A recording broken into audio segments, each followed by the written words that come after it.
मेरा हाथ पकड़ के उन्होंने बड़ा इमोशनल होकर कहा कि तुम इस पार्टी को संभालो, किसानों की पार्टी है, और किसी से बात मत करो, अभी जाके मेरी मीटिंग है शाम को 5 बजे जिम खाना में, उससे पहले अनाउंस कर दो तुम मेरे साथ हो, और किसी से मत मशवरा। जैसे उन्होंने कहा था वैसे ही किया, और नेक्स्ट डे आ गया कि मैं उनके साथ हूँ। उन्होंने सारी पार्टी मुझे सौंप दी, जनरल सेक्रेटरी बना दिया। उसके बाद उन्होंने MLA लड़ाया, तो मैं 26 साल की उम्र में 74 में MLA हो गया। फिर राज्यसभा का मेंबर हुआ 2 बार, लोकसभा का हुआ, मिनिस्टर हुआ, और अब गवर्नर हुआ। तो तब से लड़ाई झगड़ा कुछ ना कुछ चलता रहता है, बट होल टाइम पॉलिटिक्स में आ गया, फिर प्रैक्टिस वगैरह नहीं कर पाया। तो कैसे थे वो चरण सिंह जी? वो अच्छे थे। उनकी दिक्कत क्या थी कि उनको किसी भी तरह प्राइम मिनिस्टर बनने का एक सपना देखते थे, तो उसमें उन्होंने इधर उधर किया। और वो कल्चर्ड, ईमानदार और बहुत स्वीट आदमी थे।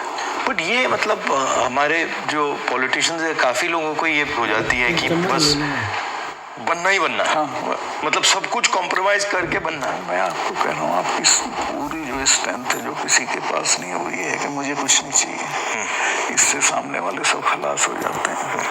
बट ये होता क्यों है कि मतलब इतनी मतलब इम्पेशंस हो जाती है कि बस हर हालत में ही, मतलब काफी पॉलिटिशियंस ऐसे हो। आज़ादी की फौरन बाद तो राजनीति एक तरह से कर्तव्य था और लोग करते थे उसको उस तरह, फिर ये प्रोफेशन हो गया और अब ये बिजनेस हो गया है।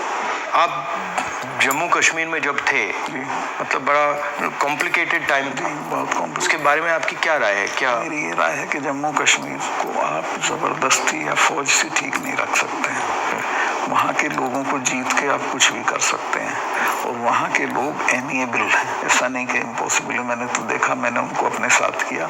आपने अंदर से डिटेल से देखा, सोल्यूशन वहाँ किस बेसिस पे आएगा? इमीडिएटली तो उनकी स्टेटहुड वापस करना चाहिए। उनको इतना 370 नहीं चुभा जितनी स्टेटहुड लेकर यूनियन टेरिटरी बनाना चुभा। और यूनियन टेरिटरी इन्होंने किस लिए बनाया, जो मुझे लगता है, मुझे नहीं बताई वो बात, इनको ये अंदाजा था कि पुलिस रिवोल्ट कर जाएगी, जबकि ऐसा नहीं था। पुलिस इतनी फेथफुली रही भारत सरकार के साथ कि ईद का महीना था, एक सिपाही ने छुट्टी भी नहीं मांगी, वहीं लाइन में रहे। तो एक तो स्टेटहुड और उनका प्रॉमिस हुई है अमित शाह का हाउस में, उसको इमीडिएटली वापस करना चाहिए और फिर इलेक्शन करा देने चाहिए। बट जब मैं जम्मू गया, ये जम्मू के लोगों को भी ये लगता है कि हमारा मतलब स्टेटहुड ले लिया। हाँ, उससे तो वो भी खुश नहीं है। सबसे ज्यादा वही चीज चुभी है। तो ये मतलब कर क्यों नहीं रहे इसको? पता नहीं, मेरी बात हुई, मैंने कहा वापस कराइए, तो बोला कह दिया होगा, क्या जरूरी है वापस कराना, चल तो रहा है सब ठीक। कहाँ ठीक चला, सारी इंसर्जेंसी वापस आ गई है, टेररिस्ट एक्टिव हो गए। अब तो काफी घटनाएं हो रही हैं, तो जगह जगह हो रही हैं। राजौरी में रोज होता है, ऊपर कश्मीर वैली में रोज कुछ ना कुछ होता है। आपकी क्या राय है उसके बारे में, पुलवामा के बारे में? पुलवामा के बारे में मैं ये तो नहीं कहता इन्होंने कराया, बट पुलवामा में इन्होंने उसको इग्नोर किया और पॉलिटिकल इस्तेमाल किया अपने लिए, क्योंकि उसमें इनकी स्पीचेस हैं जिसमें ये कहता है कि जब वोट देने जाओ तो पुलवामा की शहादत को याद रखना। जैसे ही मैंने पुलवामा के बारे में सुना, मुझे पता लगा कि हमारे जो शहीद हैं एयरपोर्ट आ रहे हैं, तो मैं सीधा एयरपोर्ट गया। हमारी सिक्योरिटी वालों ने मुझे कहा कि नहीं आप मत जाइए, मगर मैंने कहा मैं जा रहा हूँ, तो मैं एयरपोर्ट में चला गया। और एयरपोर्ट में उस टाइम मुझे कमरे में बंद कर दिया और मुझे कहा कि देखिए आप कमरे से नहीं निकल सकते। मैंने कहा मतलब? तो उधर वो सब शहीद आए थे, वहाँ पे आर्मी के लोग थे, प्रधानमंत्री आ रहे थे, और मुझे मतलब लिटरली चाबी से बंद किया कि आप बाहर नहीं जा सकते। मैंने सिक्योरिटी वालों से बोला ये मतलब ऐसे कैसे कर सकते हैं, और फिर लड़के मैं वहाँ से निकला तो मुझे लग रहा था कि एक पूरा वहाँ पे शो सा क्रिएट हो रहा था। हाँ, वो था ही, वो प्रधानमंत्री को श्रीनगर जाना चाहिए था, राजनाथ सिंह आए थे, मैं था, हम लोगों ने श्रद्धांजलि दी थी, प्रधानमंत्री को उसी दिन जाना चाहिए था। नहीं, मगर मुझे उसमें क्या शौक लगा कि ऐसे लग रहा था कि एक कोई बड़ा इवेंट सा हो रहा है ना इसके लिए, और वहाँ पे प्रधानमंत्री आए हैं और ये पूरा मतलब जैसे देश को दिखा रहे हैं कि भैया देखो, काफ़ी डिस्टेस्टफुल सा था। जिस दिन ये हुआ तो ये नेशनल कॉर्बेट पार्क में शूटिंग करा रहा था अपनी, तो ये अवेलेबल, मैंने 3-4 बार कोशिश की, मिला ही नहीं मुझको। 5 या 6 बजे इसका फ़ोन आया, हाँ सतपाल भाई क्या हुआ? मैं कहा हमारे इतने लोग मर गए हैं और हमारी गलती से मरे। तो बोला नहीं चुप रहना, अभी कुछ नहीं बोलना इस पर। फिर 1 घंटे बाद ये डोभाल जो मेरा क्लास फेलो रहा लॉ में मेरठ में, तो इसका फ़ोन आया, सतपाल भाई आप बोल दिए। मैं 2 चैनल को बोल चुका था ये बात, तो इन्होंने कहा नहीं कुछ नहीं बोलना है इस पर। मैं कहा ठीक है, मैं समझा कोई जांच वाँच कराएंगे उस पर असर पड़ेगा, कुछ भी नहीं। तीसरे दिन इनका आ गया कि ये पुलवामा की शहादत को याद रखो और अब हम बालाकोट करेंगे, ये करेंगे, वो करेंगे। और अभी तक उसमें कुछ नहीं हुआ? कुछ नहीं, करना भी नहीं है इसको। पुलवामा के शहीद जिस तरह हुए थे वो इसलिए हुए कि उन्होंने 5 एयरक्राफ्ट मांगे थे। अगर वो मेरे से मांग लेते तो मैं इमीडिएटली कर देता। मैं तो वहाँ स्टूडेंट्स जब जम्मू में फंस जाते थे वर्ष में, उनको एयरक्राफ्ट से, क्योंकि दिल्ली में एयरक्राफ्ट इमीडिएटली मिलता है किराए पे। 4 महीने तक एप्लीकेशन उनकी पड़ी रही होम मिनिस्ट्री में, और 4 महीने बाद वो खारिज कर दी कि नहीं देंगे। तब वो सड़क से चले। इतना बड़ा, मतलब 4 महीने के लिए वो चले ही नहीं? चले ही नहीं इसलिए कि वो सड़क से चलना बिल्कुल इनसिक्योर होता है, वो उनके उसमें नहीं है सिस्टम में। 5 जहाज मांगे थे उन्होंने, वो नहीं दिए, 4 महीने तक लटकाए रखे। और तो 4 महीने के लिए क्या होल्ड पे थे? क्या होल्ड पे थे सब? मेरे सामने नहीं आई। अगर मेरे सामने आई होती तो मैं उसमें कुछ करता। That was between CRP and home ministry. लेकिन ये थी कि अटैक हो सकता है। इसके अलावा वो जो गाड़ी टकराई थी वो 10 दिन से घूम रही थी वहाँ, पूरा आप समझिए कि भरी हुई विस्फोटक से। वो कैसे, मतलब इतना एक्सप्लोसिवली कैसे, मतलब ऐसे घूम रही थी? सिस्टम नहीं था ठीक से। और जब मैं गया हूँ फिर पुलवामा होने के बाद, तो जो 10 किलोमीटर का स्ट्रेच है उसमें लगभग 8-10 लिंक रोड मिलती हैं। एक भी सैनिटाइज नहीं थी उस दिन। बल्कि हम तो जब अपनी पुलिस को भेजते थे कश्मीर की, तो पूरी रोड पे सिविल ट्रैफिक बिल्कुल रोक देते थे, सैनिटाइज कर देते थे, तब भेजते थे। ना हाईवे सैनिटाइज था ना वो लिंक रोड। और लिंक रोड जहाँ हाईवे में मिलती है वहाँ रिवाज ये है कि वहाँ एक जिप्सी खड़ी होनी चाहिए जो उसे रोक दे कि नहीं भैया काफिला चला जाए सीआरपी का, तब जाना। ब्लॉक कर? कुछ नहीं था, there was nothing like that. तो जब आप वहाँ गए, जैसे पॉलिटिक्स में हम ऐसी घटनाओं में जाते हैं, तो जब हम कहीं पहले पहुँचते हैं कोई माइंड में कोई फीलिंग आती है, तो इसमें आपकी क्या फीलिंग आई थी जब आप पहली बार वहाँ गए? आप मेरा यकीन करेंगे, आई वॉज इन टीयर्स। और मैंने इसको फ़ोन किया, मुझे नहीं मिला। जब 5 बजे मेरी बात हुई तो मैंने कहा हमारी गलती से हुआ ये। तो बोला नहीं इस पर आपको चुप रहना है। मैं चाहता था कि कुछ सर इसमें कटने चाहिए जिनकी जिम्मेवारी थी। कुछ भी नहीं, किसी का नहीं, कुछ नहीं हुआ। उसको इलेक्शन के लिए यूज़ करना चाहते थे कि ये पाकिस्तान ने किया, हमारे जवान मारे और अब हम हराएंगे। भारत जोड़ो यात्रा में हम वहीं से निकले, एक्चुअली साइट से निकले, पुलवामा से। तो मुझे ये लग रहा था कि जो आपने बोला कि ऐसी जगह पे, स्ट्रेटेजिक जगह पे इतना एक्सप्लोसिव कहाँ से आ गया, कैसे आया, वो मेरे दिमाग में क्वेश्चन था। सारा पाकिस्तान से आया था, बट इतना 600-300 किलो। हाँ, ये बॉर्डर तो हमारा पोरस है, और ये इतना एक्सप्लोसिव इंडिजिनसली प्रोक्योर करते तो वो बात फैल जाती। ये 10-12 क्विंटल तो आया हुआ था, उसमें से ये गाड़ी पूरी भरी थी एक्सप्लोसिव से। और बताया मुझे जब मैं गया कि साहब ये तो 10-12 दिन से घूम रही थी गाड़ी। जो गाड़ी चला रहा था उसका भी, मालिक का, दोनों का टेररिस्ट रिकॉर्ड था। दोनों कई बार गिरफ्तार हो लिए थे, फिर छूट गए थे, फिर गिरफ्तार हुए थे, फिर छूट गए थे। अच्छा, तो उन पर कोई निगाह नहीं थी इंटेलिजेंस एजेंसीज की। यहाँ मीडिया में, मतलब मैं देख रहा था, यहाँ पे इतना बड़ा कास्ट सेंसस का मुद्दा है, बट अब आजकल बस इजराइल। कास्ट सेंसस को नहीं देखा। मतलब जो, चाहे वो अदानी हो, चाहे वो कास्ट सेंसस हो, जो ज़रूरी बातें हैं उसका कुछ नहीं होगा, मगर इजराइल हो, बॉलीवुड हो, क्रिकेट हो, उस पर चलते जाएगा। अदानी तो आपने इसके चिपका दिया, वो तो छूटेगा नहीं, गांव चला गया अदानी का। और लोग ये कहते हैं अदानी के यहाँ इसी का रुपया है। हाँ, वो 20,000 का आपने उठाया था, 20,000 को इतना बड़ा इन्वेस्टमेंट कहाँ से आएगा? कल ही एक स्टोरी आई है कि ये कोयले के प्राइस इन्फ्लेट कर रहा है। वहाँ से इंडोनेशिया से कोयला नाव में जाता है और यहाँ पहुँचते उसकी प्राइस इन्फ्लेट हो जाती है, और फिर लोगों को बिजली के लिए ज़्यादा रेट देना पड़ता है, मगर वो भी मीडिया ने कहीं नहीं उठाया। मुझे खबर ये दी गई कि जिस दिन मैं ये करण थापर का इंटरव्यू किया, इन्होंने बुला के सब चैनल्स को कहा कि खबरदार कोई रिपोर्टिंग नहीं होगी, और अतीक अहमद का केस हो गया और उसको 10 दिन तक हेडलाइन। जब मैंने वो देखा, मैंने अपनी बहन से कहा कि ये जो आपने पुलवामा की बात की है, इसके कारण ये किया गया है। टोटल डिस्ट्रैक्ट करने के लिए। मैंने नोटिस किया जब आपने पुलवामा की बात की तो ये सब डर गए थे, लेकिन अतीक अहमद ने उसको 10 दिन तक खत्म कर दिया, ओवरशैडो कर दिया। बिल्कुल। भारत जोड़ो यात्रा में मुझे एक बात समझ आई कि कितना भी मीडिया पे कंट्रोल हो, अगर आदमी डायरेक्ट जनता के पास जाता है हाँ तो फिर कोई नहीं, तो नहीं चलता। जनता ओनली आंसर है, जनता के पास जाना। और अगर आप जनता के पास जाते हैं तो बहुत जल्दी जनता को बात समझ आ जाती है, वो टाइम नहीं लगता। नहीं, जनता तो अवेयर है देश में, ऐसा नहीं उन्हें मालूम नहीं है, बट उन पे कोई प्लेटफॉर्म नहीं है, कहाँ कहें, किसको कहें। उनके रिप्रेजेंटेटिव भी ऐसे गए गुजरे हैं सब। पहले मैंने पार्लियामेंट में स्पीच दी कास्ट सेंसस के बारे में। जब मैं इसकी रिसर्च कर रहा था मैंने देखा कि हमारे सब इंस्टीट्यूशंस में, चाहे वो मीडिया हो, ब्यूरोक्रेसी हो, जो ओबीसी वर्ग है, जो दलित वर्ग है, जो ट्राइबल वर्ग है, उनका कोई रिप्रेजेंटेशन नहीं है। मतलब आप बिलीव नहीं कर सकते, मीडिया में चाहे आप सबसे बड़े मीडिया हाउसेस देख लीजिए या सारे जो एंकर्स हैं, सारे रिपोर्टर्स देख लीजिए, इसमें एक ओबीसी नहीं है, एक दलित नहीं है, एक ट्राइबल नहीं है। इसके बारे में आपकी क्या राय है? नहीं, मैं तो चूंकि लोहियाइट रहा हूँ, तो लोहिया ने एक बार कहा था कि मुझे कमेटी बनानी थी गोवा की आज़ादी की, तो मैं जब भी कमेटी बनाऊँ उसमें 48% अपर कास्ट आ जाते थे, नाम मांगूं तो भी वही आते थे। तो ये सिस्टम बन गया है यहाँ का। इसको चेंज करने का आपकी राय क्या है? एक तो इसको कंपलसरी करना पड़ेगा, भाई इतने परसेंट हो, जैसे नौकरियों में हो गया उस तरह से। और दूसरे उन वर्गों में थोड़ा चेतना बढ़ानी पड़ेगी, भाई तुम इन पेशों में आओ।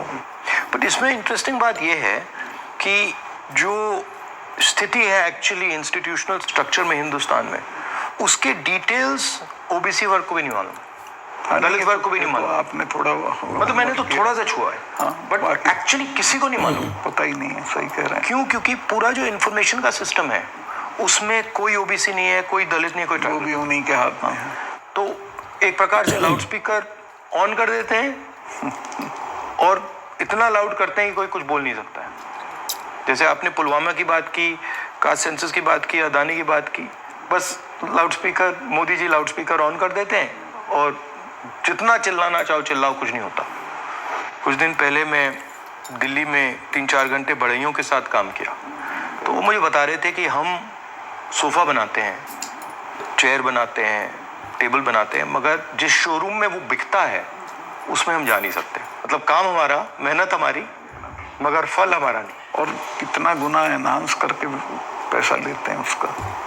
इनको तो कुछ मिलता नहीं गरीबों को, तो बहुत ही एक्सप्लॉयटेटिव सिस्टम है। तो अगर आप जीएसटी देखें, जीएसटी भी इनडायरेक्ट टैक्स है, उसमें छोटे व्यापारी, किसान, मजदूर वो टैक्स भरते हैं। डिमोनेटाइजेशन भी उनके खिलाफ हथियार था। किसान आंदोलन में तो आपने काफ़ी कमेंट किया है, वो भी मतलब उनके घर में से पैसे निकालने का तरीका था। नहीं, वो तो इनका मैं बताता हूँ, अगर आप नहीं हटाओगे इस बार तो खेती को तो ये पूरी तरह खत्म, मतलब किसान छोड़ के भाग जाएगा और ये कॉरपोरेट को दे देंगे। इनका ये इरादा है। मैं तो खेती करता था, मेरे गांव में पूरी यूपी की सबसे बड़ी काश्त थी, हमारे चचा थे, उनके पास 2500 बीघा जमीन थी। और आज मैं जाता हूँ तो सब के लड़के शहर में आ गए हैं, चूँकि एजुकेशन नहीं है, हेल्थ सर्विसेज नहीं है और सिक्योरिटी नहीं है, तो वो बटाईदार को देके धीरे धीरे खत्म हो जाएगी खेती। खेती को खत्म करेंगे, फौज खत्म करी दी से ये लाके अग्निवीर में कौन इतने से अरसे के लिए अपनी जान देगा। तो ये शने सब लोगों को, ये हर इंस्टीट्यूशन को पकड़ के खत्म कर देते हैं। इनकी मतलब इमीडिएटली ये, चाहे वो सेना हो, सरकार हो, ब्यूरोक्रेसी हो, इलेक्शन कमीशन, जैसे इनके हाथ पड़ता है वो अपने लोगों को बैठा के कुछ ना कुछ उल्टा। में आप एक स्टडी करा लीजिए, सेंट्रल यूनिवर्सिटी के जो वाइस चांसलर्स हैं पिछले 1 साल में लगे हैं, वो 100% वो हैं जिनके संघ से कनेक्शन थे। उसके बिना आप कोई नौकरी नहीं पा सकते हैं आज, और सेंट्रल यूनिवर्सिटी तो बिल्कुल नहीं पा सकते हैं। जो इंटर कॉलेज के प्रिंसिपल होने लायक भी नहीं थे वो वीसी लगे हुए हैं सब जगह। मतलब इनका शिक्षा का सिस्टम नहीं रहा, कंट्रोल का, माइंड कंट्रोल का सिस्टम बनाने की कोशिश। आपके मुताबिक इम्प्रूवमेंट लाने का क्या तरीका है?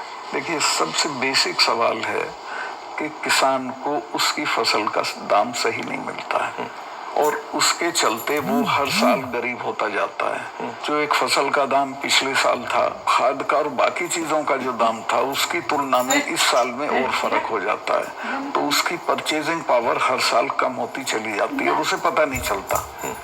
He doesn't know कि मैं गरीब हो रहा हूँ, लेकिन वो गरीब हो जाता है क्योंकि उसके जितना एक मन गेहूं में पिछले साल खाद खरीद सकता था, इस साल नहीं खरीद सकता, इस साल ज्यादा गेहूं देना पड़ेगा। तो वो जो उसकी परचेजिंग पावर कम होती है, उसको एहसास ही नहीं है, पता भी नहीं चलता है। तो वो तो मैंने देखा जब पब्लिक मीटिंग्स में बताते तो कहते हमें तो पता ही नहीं था। मैं कहा भाई तुम्हें पता ही नहीं, तुम गरीब हो रहे हो। तो उन्हें सुन के बुरा लगता है। फिर मैं समझाता हूँ, बताओ पिछले साल इतने गन्ने में कितना सामान खरीदते थे, इस साल कितना खरीदते हो। तो सबसे पहले है कि जो पैरिटी ये है एमएसपी इसको लागू करना चाहिए। एमएसपी में ये नहीं कि सरकार सारी फसलों का एमएसपी दे, लेकिन एमएसपी करने से बाजार गिरेगा नहीं। और एमएसपी है इसलिए कि बाजार एक खास जो आपने दाम तय किया उससे नीचे गिरेगा तो सरकार इंटरवीन करेगी। और ये पंडित जी के जमाने से जो नागपुर सम्मेलन में जवाहरलाल जी ने कराया था ये कि हम इंटरवीन करेंगे और खरीद लेंगे। तो एमएसपी का लागू होना बहुत जरूरी है। और एमएसपी पे इन्होंने किसानों से धोखा किया। जब किसान कानून वापस लिए तो कहा था हम एमएसपी करेंगे और आज तक नहीं किया। वो क्यों नहीं किया? क्योंकि अडानी ने बड़े बड़े गोदाम बना दिए, फसलें एक दाम पे खरीद ली, अगले साल उनके दाम बढ़ जाएंगे, वो बेचेगा। एमएसपी होगा तो किसान इनको सस्ते दाम पे नहीं देगा। तो एमएसपी का होना सबसे ज्यादा जरूरी है। फिर जो उसके लिए आप खाद, बिजली, पानी जो भी सरकार देती है उसके दामों पे कंट्रोल करना पड़ेगा, वो बेतहाशा ना हो, ताकि वो जो मैंने बताया जो फर्क रहता है खरीद बेच का वो ना हो। जो आप कह रहे थे, ये जो अदानी जी हैं, इन्होंने पूरा जो स्टोरेज का इंफ्रास्ट्रक्चर है अपने हाथों में ले लिया है। इसका इफेक्ट मैंने जम्मू कश्मीर में देखा, इसका इफेक्ट हिमाचल में दिखता है, अलग अलग स्टेट्स में, हरियाणा, पंजाब में। हरियाणा में तो पानीपत में बड़े बड़े गोदाम बना दिए।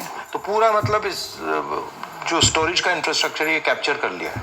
तो फिर जब भी ये प्राइसेस को मतलब ऊपर नीचे फाइन ट्यून करना चाहते हैं, कर देते हैं, तो ये किसानों को मतलब नुकसान, डायरेक्ट नुकसान पहुंचाते हैं। जब तक इनके खिलाफ हल्ला बोल नहीं होगा तब तक सुधरेंगे नहीं, या फिर सरकार बदल जाए। अभी तो इन्हें टोटल प्रोटेक्शन है।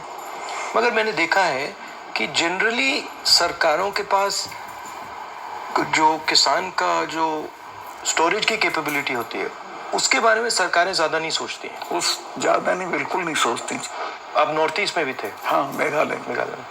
वो मुझे पनिशमेंट पोस्टिंग दी गई थी गोवा के बाद, क्योंकि गोवा में मैंने करप्शन के बारे में बहुत बोला था। लेकिन वो अच्छी गोवा से हटा दिया गया। हाँ, गोवा से हटा के नॉर्थ ईस्ट भेज दिया गया था।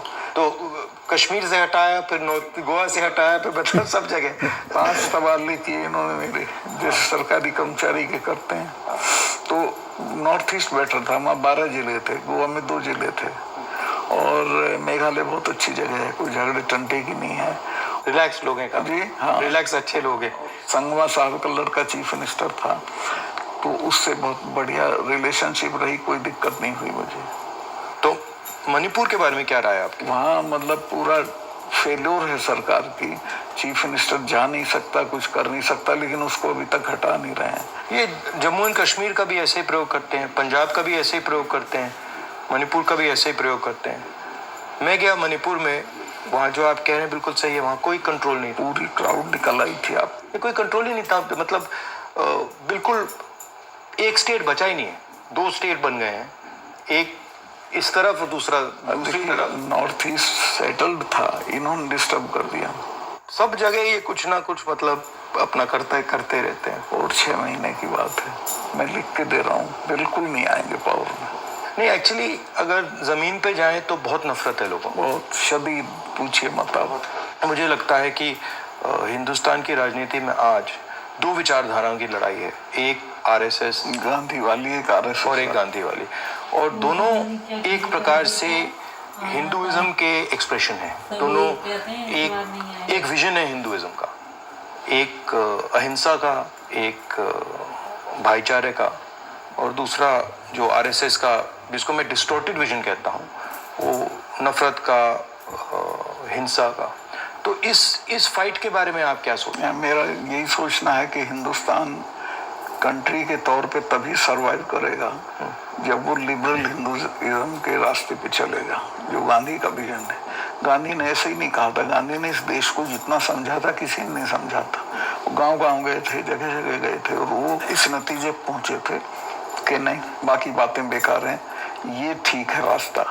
तो हिंदू का जो लिबरल हिंदू थॉट है वही रहेगा तो देश सरवाइव करेगा, वो टुकड़े टुकड़े हो जाएगा अदरवाइज। और ये कोई राजनीतिक बात नहीं है, मुल्क के अस्तित्व के लिए जरूरी है कि हम मिलजुल के रहें, एक दूसरे के साथ रहें, झगड़ा ना करें।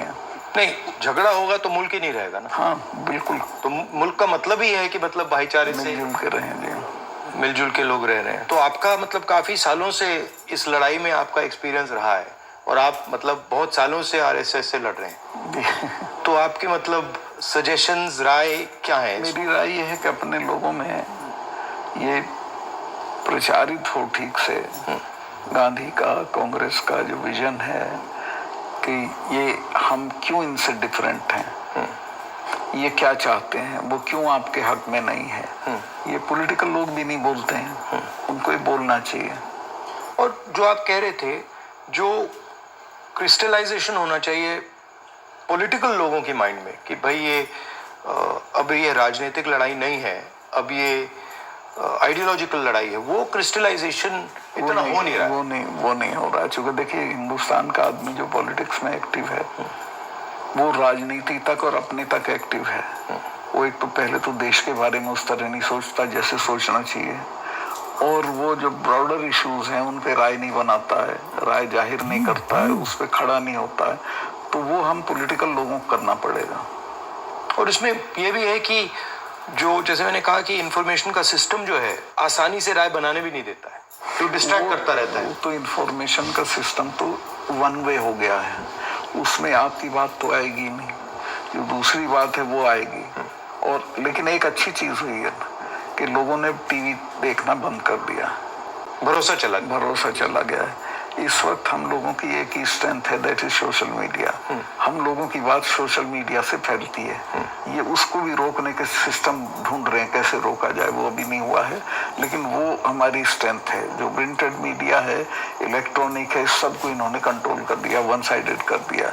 लेकिन अच्छी बात ये कि लोग भी उसको समझ गए हैं, तो इनकी बात को यकीन नहीं करते, वो कहते नहीं ये तो गड़बड़ है। आपने कहा कि सोशल मीडिया में मतलब हमारा थोड़ा सा असर है, बट मेरे अकाउंट्स को तो पूरा सप्रेस किया जाता है, जैसे चाहे वो मेरी यूट्यूब हो, फेसबुक हो। आपके होगा, पर आपके समर्थन में जो लोग करते हैं वो उसे नहीं रोक पाते। मगर जो वही है आपकी स्ट्रेंथ। जो सेंट्रल मेरा अकाउंट है उसको तो पक्का रोकते, मेरा यूट्यूब अकाउंट को तो पूरा दबा रखते। मेरा भी कुछ नहीं है, कहीं कुछ नहीं आता है, लेकिन जो हम लोगों के पक्ष में बात बोलते हैं वो फैलती है। मैंने देखा है कि जब भी सरकार पे कोई प्रेशर आता है, जैसे अगर कास्ट सेंसस की बात हो, अदानी की बात हो, एमएसपी की बात हो, किसानों की बात हो, तो ये कोई ना कोई गिमिक निकाल देते हैं। और अभी मैंने देखा कि जब मैंने पार्लियामेंट में अदानी की स्पीच दी तो सबसे पहले टीवी ऑफ कर दिया, उसके बाद मुझे पार्लियामेंट से निकाल दिया। और फिर स्पेशल सेशन की बात हुई, उसके बाद स्पेशल सेशन के अंदर भारत या इंडिया का डिस्कशन की बात हुई, और फिर एंड में वुमेन्स बिल की बात हुई, और वुमेन्स बिल भी वैसा कि वो 10 साल में आएगा, आज नहीं आएगा कभी। तो ये इनका ये तरीका जो है, चाहे वो पुलवामा हो, वुमेन्स बिल हो, डिस्ट्रैक्ट करने का इनका बहुत इफेक्टिव तरीका है। 2-3 चीजें हैं प्रधानमंत्री की। एक तो ये किसी भी चीज को वो बना देता है इवेंट, छोटी चीज का, और उसका अपने पक्ष में इस्तेमाल कर लेते हैं। विमेंस बिल का भी इसने यही किया, औरतों को कुछ मिल नहीं रहा है और एहसास ये करा दिया, पता नहीं कितना बड़ा काम कर दिया। हाँ। मतलब शो बहुत ग्रैंड शो होता है। जैसे वो पार्लियामेंट की बिल्डिंग, नई बिल्डिंग में जा रहे थे तो कॉन्स्टिट्यूशन को हाथ में पकड़ के पूरा मतलब ड्रामा। नई बिल्डिंग वाला इसकी कोई जरूरत नहीं थी, पर उनको पत्थर लगवाना था कि मैंने बनवाई थी एक पार्लियामेंट। लेकिन वो हर चीज को उसी तरह से बहुत मैग्लोनिया की तरह करते हैं। जैसे पुराना हाउस है, उसमें अगर आप एक्सपेंशन करना चाहते हैं तो सेंट्रल हॉल में आप लोकसभा डाल दीजिए, लोकसभा में आप राज्यसभा डाल दीजिए, हो गया काम। मतलब सेंट्रल हॉल में मतलब वो बिल्डिंग तो उसकी Unlimited जगह है। वो भी कई सौ साल चलेगी। हाँ, तो बिल्कुल। और अगर आपको सेंट्रल हॉल चाहिए तो एनेक्सी में सेंट्रल हॉल कर देते। बिल्कुल। तो प्रॉब्लम ही नहीं थी, बट प्रॉब्लम क्रिएट करके, शो करके पूरा, मतलब इससे देश को काफी नुकसान होता है, क्योंकि नुकसान होता है। लेकिन एक अच्छी चीज ये है कि लोग इसको समझ रहे हैं। लोग ना समझें तो दिक्कत है, लोग हर चीज समझ रहे हैं। मैं तो बिल्कुल नीचे तक जाता हूँ, वो सब बोल रहे हैं इस चीज को कि साहब इसको करना वरना कुछ नहीं है, ये ऐसे ही करता रहता है। और एक्चुअली जब मैं इनके भाषण सुनता हूँ और इनकी जो पॉलिसीज देखता हूँ तो एक्चुअली डेप्थ नहीं है, डिटेल में नहीं जाते। जरूरत नहीं है उसको, सिर्फ रूल करना है, कोई इम्प्रूवमेंट नहीं करना, कोई चेंज नहीं करनी है, सिर्फ राज करना, जिसे बोलते हैं ना बहुत क्रूड लैंग्वेज में, सारा राज है, राज करना है, दैट्स ऑल। और वो उस तरह से जो जवाबदेही जनता के लिए होती है वो महसूस भी नहीं करते हैं। आपने काफी बहादुरी के साथ जो पुलवामा के बारे में बोला, आपने जो अदानी के बारे में बोला, किसानों के बारे में बोला, तो फिर आपको धमकाया गया, सीबीआई इंक्वायरी कराएगी, सब शुरू हो गया, पूरा इनका सिस्टम चालू हो गया। आप हैरत करेंगे, ये कानून है कि जो शिकायत करता है उसको सजा नहीं दी जाती है। मैंने शिकायत की जिनकी की, उनका आज तक इंटरोगेशन नहीं हुआ। मेरे यहाँ 3-3 बार आ गए, मेरे स्टाफ के लोगों के फोन ले गए सीबीआई वाले। मैंने कहा भाई तुम कुछ कर लो, मेरा कुछ नहीं बिगाड़ सकते, मैं तो फकीर हूँ, मेरे बिना कुछ है। तो तंग आ गए वो, लेकिन करना पड़ा। फिर यही कहते थे लास्ट में, साहब नौकरी कर रहे हैं। वो मुझे भी यही कहते थे कि भाई अब छोड़िए, मतलब हमें दबाया जा रहा है, हमें करना पड़ रहा है, इसमें कुछ है नहीं। उनकी भी मजबूरी है, क्या करें। हम बात कर रहे हैं तो इसके बाद में आप पर भी थोड़ा आक्रमण करेंगे। जब भी हम किसी से बात करते हैं एकदम आक्रमण शुरू हो जाता है उन पर। हाँ, नहीं करेंगे, मेरे पे तो करते रहते हैं, ज्यादा दिक्कत नहीं, आपको कोई फर्क नहीं पड़ता। Thank you.